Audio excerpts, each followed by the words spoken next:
so the first turn advantage is often pretty huge with 40k, but are there ever times that you'd want to go second?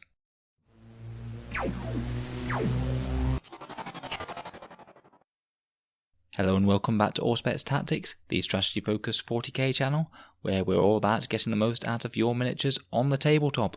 Today we'll be talking a bit about going first and going second. There aren't any more dice rolls and decisions that are more important than whether you go first or second in 40k. And genuinely, in some certain armies and some certain missions, I think choosing to go first could actually be a real negative. So let's look at the pros and cons of going first and second. Okay, so we're mainly quite familiar with the pros of going first. Obviously, in the game of 40k, we move our little people, shoot a bunch of the opponent's little people off the table, maybe kill some in the charge phase as well, and then the opponent does the same to us. By getting the first hit in, we're at a massive advantage. Say you have a 2,000 point list, you go first, you blow away 300 points of his army. Essentially from his point of view, as soon as he starts the game, he's now playing with a 1,700 point army against a 2,000 point army. So that's a pretty rough start just to start with. Getting that first strike in can take out particularly key units that might be good to take out your units. Say if you're playing someone running nothing but Eldar flyers, if they get first turn, those planes can swoop over. If you've got any dedicated anti-air units, then guess what, those planes are going to nuke turn 1. There's some other benefits as well.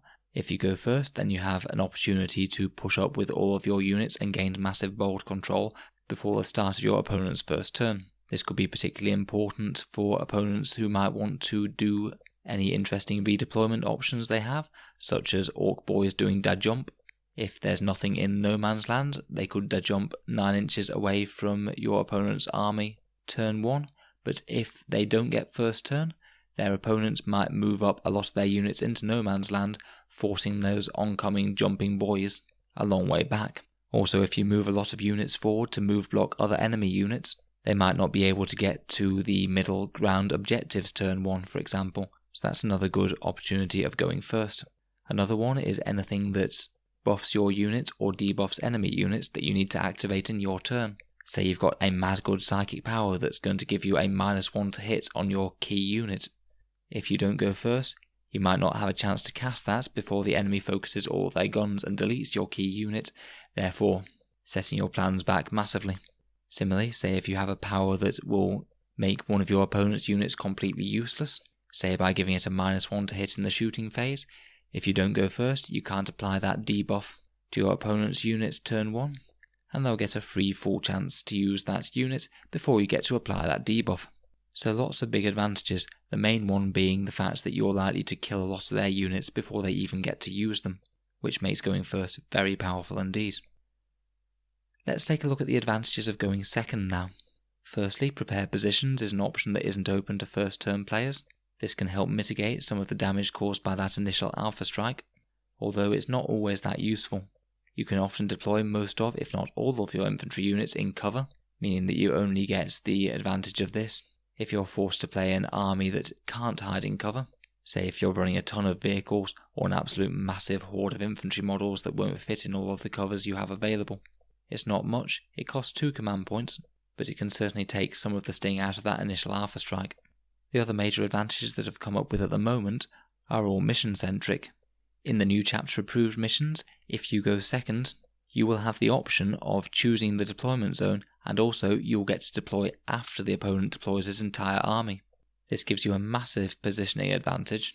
It can mean that you can claim any really good line of sight blocking terrain cover pieces, and the counter deploying can mean that you can either outrange a lot of his guns, or perhaps deploy counter units across from their units. So say if they have a lot of tanks on one side of the board, you could deploy your anti-tank there, for example. This really is a significant advantage. I've used it myself several times with knights. Say when you're playing a bunch of Relic Leviathan dreadnoughts only with 24-inch range, you can deploy outside of their maximum range. They can't be used at all turn 1, they'll move forward, then you move forward in your turn 2 to open up an entire massive amount of firepower that your opponent hasn't been able to shoot with yet. Sometimes this can come into really good effect, sometimes it's a bit less effective, say if your opponent has loads of long-range guns. This is most effective when there's decent line of sight blocking terrain on the table, which makes it a really quite important thing for competitive play, or just making a casual game more balanced in my opinion. If you have enough good line of sight blocking terrain, it gives your opponent options so they can hide some of their key units, which means that when your opponent opens up on them with an entire Alpha Strike full of horrendous damaged guns, they can at least keep some of their key units safe out of line of sight. Another important advantage is that a lot of missions work with objective scoring at the end of the battle round. Now this is an absolutely massive advantage. Basically, if your opponent is trying to score objectives, they'll have to deploy an infantry unit on that objective and then hope that you don't just blow it to bits with guns before he gets any points from it at all. You going second, on the other hand, could deploy as little as one infantryman on an objective, secure in the knowledge that you score the objectives at the end of the battle round, so your opponent won't have any chance to shoot that infantry model before you score the points. The value of this really can't be underestimated.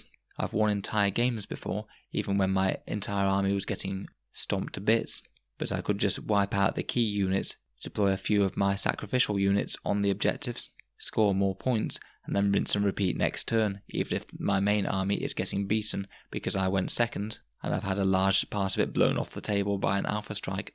I'd say missions with this are a good game design, as it does do well to lessen the first turn advantage and turn it into more of a fair fight. To a lesser extent, end of game scoring also is slightly in the favour of the person who went second, particularly as they could whiz a bunch of their sacrificial units out to contest objectives on the very last turn, safe in the knowledge that they won't be able to be shot before the game ends. It's a bit less predictable with random end of game scoring, but it's still a significant advantage. It's not quite as good as the end of battle round scoring one though, because you might well have lost your entire army by that point if the Alpha Strike and the first turn advantage has been big enough. Finally, some missions including ITC use the number of kills at the end of a battle round as a score point, so if you kill more than your opponent, then you get an extra point. By going second, you know how many units your opponent has killed, so you know how many you need to kill to try and score that extra point, and you can either sort of not bother if you don't think you're going to be able to, or you can make that extra little bit of effort to wipe out a few whole units rather than spreading your firepower around if it's going to get you that crucial point. So, depending on the mission, there are a lot of advantages to going second. I believe that this is so much so that I'm not entirely sure that the seize the initiative mechanic needs to still be in the game. Seize the initiative, you roll 1 dice, and if you get a 6, then you surprisingly get first turn. So the person who has had the advantage of counter deployment and getting a perfect positioning advantage to deliver a maximal amount of damage turn 1 can also then get the first turn Alpha Strike, so they're sort of getting first turn on steroids.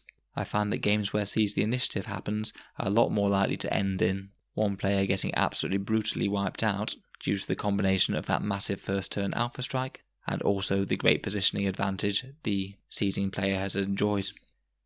Having said that, I think there are games that you aren't going to want to seize the initiative. I recently played a game where I was running some Genestealer cultists alongside some allied Broodbrother tank commanders. I was playing Eldar, and I knew I didn't have a hope of taking out most of their flyers. I hid my tanks as best I could turn 1, but I still tried to seize the initiative. I honestly think that if I had passed that seize the initiative rule, I would have lost the game, because we were playing a game where you scored at the end of the battle round.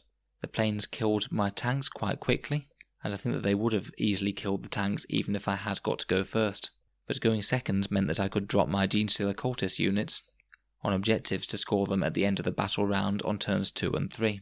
And it meant that I scored just massive amounts of points on those turns, and the Eldar player got nothing. If the game had gone on the full 7 turns, they might possibly have tabled me. But as it was, I'd already built up an insurmountable points lead, and I still won the game 20-0 in tournament points-wise. That mission in particular really showed me that how sometimes going second can be worth it. I particularly consider going second if you're able to hide all of your damage-dealing units and lessen the blow of that Alpha Strike, or if you can keep a lot of them in reserve, or potentially if your opponent just doesn't have that big of a shooting Alpha Strike to warrant losing all the advantages of going second. I still think in the vast majority of games you're going to want to be going first, but I don't think it will be the case in every game and every mission. So let me know your thoughts on first and second turn down in the comments below. I think it's one of the most important decisions to get right, and one of the most important things to think about for how you can best leverage the advantage of going first or the advantages of going second. If you can think of any advantages of either turn that I've not covered here, please let me know down in the comments below. I'm sure there will be more. Thanks for listening to another Auspex Tactics review. Feel free to subscribe if you'd like to see more content like this, or to support me on Patreon if you're finding my content useful. I look forward to seeing you guys in the next video.